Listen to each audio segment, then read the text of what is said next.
नमस्कार welcome back to my new video. आज के हलो डे 3 और आज के मैं तुम्हारे साथे शेयर करब किछु पाता बा लिफ डिजाइन।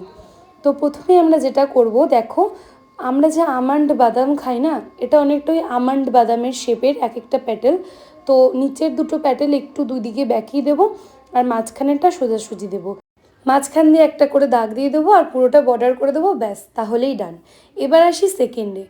सेकेंड लिफटा तैरी करार जोन्नो प्रथमेई आमरा एकटा आबछा करे त्रिभुज मेजारमेंट निये नेब।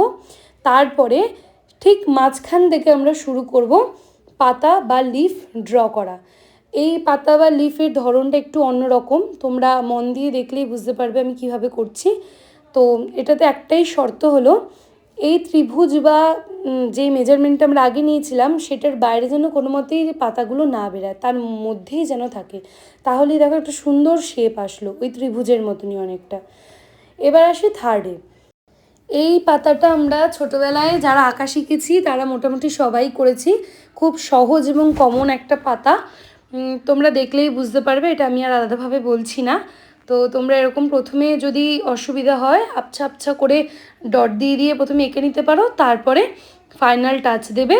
এটাতে হচ্ছে গিয়ে তুমি প্রথমে যখন পাতাটা এঁকে নেবে তারপরে ভিতরে দাগগুলো সমানভাবে দেবে, মানে এলোমেলো একটা এদিক দিয়ে একটা ওদিক দিয়ে এরকম নয়, একটা যে দাগ দেবে তার উপর দিয়ে নিচ দিয়ে সমানভাবে ছোট বড় দাগ দিতে থাকবে। মাঝখানের ফাঁকা জায়গাটাকে ভরাট করবে আর চারদিকটা বর্ডার করে দেবে, ব্যাস তাহলেই ডান। আর সেমভাবেই আমি আরেকটাও দেখাচ্ছি উল্টো করে। তো এই দুটো পাতাই ভীষণ ইম্পর্টেন্ট ডিজাইন তৈরি করার ক্ষেত্রে। এবার লাস্ট যেই পাতাটা দেখাবো সেটা হচ্ছে কি ভীষণ ইম্পর্টেন্ট, এটা মন দিয়ে দেখো, তোমরা দেখলেই বুঝে যাবে। প্রথমে যেটা করব এই ক্ষেত্রে আমরা একটা দাগ টেনে নেব, স্ট্রেট যেমন আমরা দাগ টানি ওরকম দাগ টানবো। তারপরে কি করব, এক ছোট ছোট দাগ টানবো, দাগ যেখানে শেষ হবে সেই মাথায় আমরা বড় করে ডট ফেলবো এবং মেহেন্দি কোণের মাথা দিয়ে একটু টেনে দেবো সামনের দিকে। তো আজ এই পর্যন্তই, দেখা হবে নেক্সট কোনো ভিডিওতে।